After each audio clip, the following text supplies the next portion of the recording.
मसीह यीशु के पाक कादर जलाली नाम में आप सबकी सलामती हो।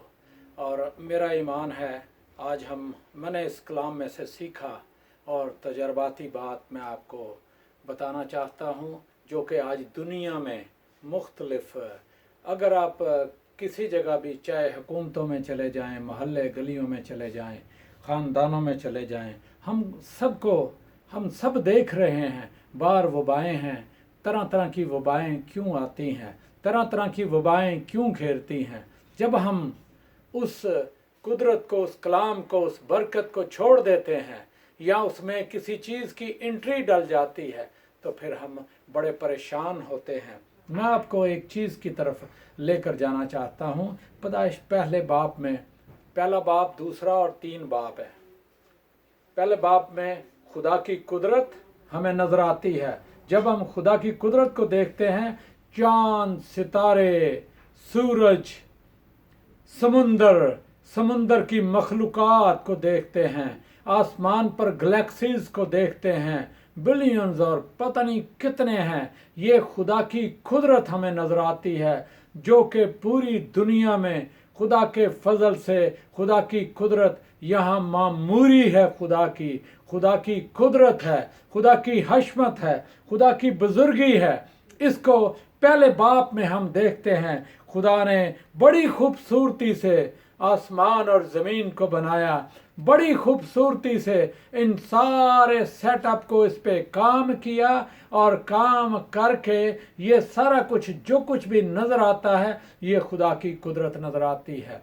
लेकिन जब हम दूसरे बाब में देखते हैं, 3 शख्सियात हैं जिन पे मैं बात करूंगा, 3 चीज़ें हैं जिन पर मैं बात करूंगा और ये मैं स्टेप बाय स्टेप आपको लेकर चलूंगा। और स्टेप बाय स्टेप जब हम चलेंगे तो हम एक दूसरे के लिए हम ज़रूर सीखेंगे और सीखने से हमें बरकत मिलेगी, सीखने से हमें तवानाई मिलेगी, सीखने से हम गौर करना शुरू करेंगे कि हम गौर करें आया ये बात इसी तरह है या नहीं। अगर मैं ये कहूँ, अगर मैं इस बात को बयां करूँ कि पैदाइश पहला बाब और दूसरा बाब, ये 2 अबवाब जो दोनों बाब हैं, इन दोनों बाबों पर ये सारी चीज़ें हमें नज़र आती हैं। ये सारी चीज़ें खुदा के फजल से, खुदा के करम से, खुदा की मेहरबानी से, खुदा की कुदरत आदम में नज़र आती है, खुदा की कुदरत ज़मीन पर नज़र आती है और हम खुदा की कुदरत को देखते हैं। लेकिन मैं आपको ये साफ तौर पर बताना चाहता हूँ, शैतान आज तीसरी जो शख्सियत है वो शैतान इंटर होता है, शैतान घरों में इंटर होता है। और बागे अदन में इसकी एंट्री कैसे डली? खुदा आदम को ठंडे टाइम मिलने आता था, खुदा आदम से बातें करता था, खुदा आदम से रफाकत रखता था और आदम खुशहाल था। आदम उन तमाम कामों को जो बड़े उसके ज़िम्मे लगाए थे, उन सारे कामों को खुदा के फजल से करता चला जा रहा था।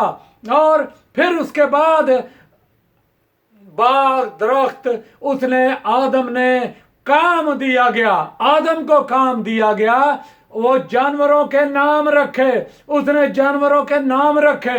आज तक इसी तरह चला आ रहा है। लेकिन जैसे जैसे हम आगे बढ़ते हैं, अगर मैं ये कहूँ तो ये गलत न होगा, ये बात मुफस्सिरीन भी कहते हैं और ये बात वाकई नज़र भी आती है। अगर ये बात दोनों जगहों पर रहती, खुदा की कुदरत और आदम के दरमियान रहती, तो शायद फिर इतनी बड़ी जो बाइबल है ये हमारे हाथ में कभी ना आती। और इस बाइबल को दुनिया की कौमें, हिंदू, मुस्लिम, सिख, मसीही, हर एक कौम, जोश, ये क्यों इतने मज़ाहिब हैं, क्यों इतने स्कॉलर, उन्होंने किताबें लिख लिख के पूरी लाइब्रेरियां आज भर दी हैं। तो क्या वजह है? क्या क्यों इस तरह हो रहा है? हमें इस बात पर गौर करने की जरूरत है, सोचने की जरूरत है। अगर मैं और आप इस बात को सोचें, हमारे लिए काम आसान हो जाएंगे, हमारे लिए काम बेहतर हो जाएंगे, हमें समझने का मौका आसानी से मिल जाएगा। ये कोई बहुत लंबा चौड़ा फलसफा नहीं है खुदा के साथ राब्ता रखना, ये छोटा सा है। लेकिन मैं आपको बताना चाहता हूं, जैसे ही बैन ही तीसरे शख्स की एंट्री हुई और जैसे ही तीसरे शख्स की एंट्री हुई तो सिचुएशनें तब्दील होना शुरू हो गई। खानदानों में, कौमों में मसाइल पैदा शुरू हो गए। अब बाग़े अदन में सांप के रूप में इब्लीस दाखिल हो गया। जब ये दाखिल हुआ, आदम बाहर रहता था, हवा वहीं पर रहती थी कि अपने घर में या अपने माहौल में रहती थी, और खुदा इनके साथ रफाकत रखता था। खुदा इनसे ठंडे टाइम मिलने आता, खुदा इनसे बातें करता, खुदा इनको तरबियत करता, और खुदा ने आदम को बनाया कि वो मेरी इबादत करे, मेरे साथ रफाकत रखे। क्योंकि शैतान को ये चीज अच्छी ना लगती थी, क्योंकि वह आसमान से इसलिए गिराया गया, आसमान पर भी उसने अपने आप को मनवाना चाहा कि मैं खुदा से भी बड़ा तख्त बनाऊंगा, और खुदा ने उसको उठाकर नीचे फेंक दिया। और जब नीचे जमीन पर फेंक दिया तो उसने अपना काम शुरू कर दिया, और सांप के रूप में जब ये अदन में दाखिल हुआ, इसकी मदाखलत, इसकी एंट्रेंस जो थी, दाखिल होने का तरीका जो था वो बड़ा गलत तरीका था। इसने इस्तेमाल किया सांप को और ये इंटर हो गया। जब ये इंटर हुआ तो दो, जहां तक ताल्लुक था खुदा बाप का, वहां तक तो बड़ी खूबसूरती नजर आती है, वहां पर तो हमें पूरी दुनिया में खुदा का फजल, रहम, तरस, कुदरत नजर आती है। लेकिन और उसके बाद आदम को बनाया, और आदम को बनाने से शैतान को बड़ी तकलीफ हुई, शैतान के लिए मसले पैदा हो गए, और यहीं पर उसने गड़बड़ शुरू कर दी। मुख्तलिफ तफसीर हैं, उनको अगर हम पढ़ें, उन पर अगर हम गौर करें तो हमें पता चलता है कि शैतान ने किस तरह फिर यहाँ पर गड़बड़ करना शुरू कर दी। अब पहले बाप में जो रफाकत थी, सबसे पहले वो खुदा के साथ रफाकत को तोड़ेगा।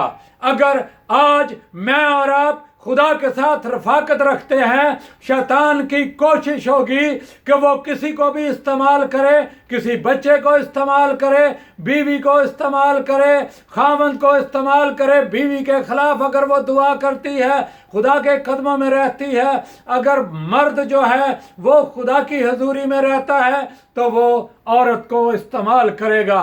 क्या कहीं ऐसा तो नहीं कि हमारे खानदानों में, हमारे मुल्कों में, हमारे मोहल्लों में कोई तीसरा शख्स इंटर हो गया है?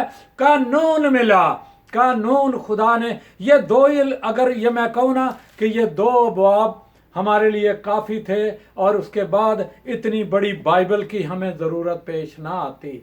लेकिन इस इतनी बड़ी बाइबल में क्या चीज़ें पाई जाती हैं, शरीयत पाई जाती है।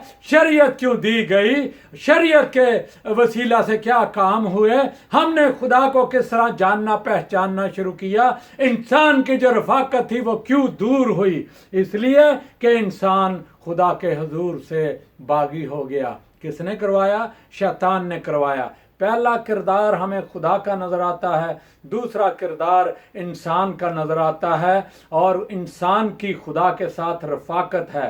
इस दोनों की, इस रफाकत को एक शैतान जो है, इसने ये चालस था कि ये रफाकत क्यों इस तरह है, इस रफाकत के बीच में एंट्री डाली उसने। जब उसने एंट्री डाली, एंट्री डालने के बायस काम सारे खराब हो गए। अजीजों, मैं आपको आगे लेकर जाना चाहता हूं। میں آپ کو آگے کلام کی قدرت کو لے کر آپ کو یہ بتانا چاہتا ہوں، بڑی سمپل بات ہے۔ آج قومیں قوموں کے خلاف ہیں، قوم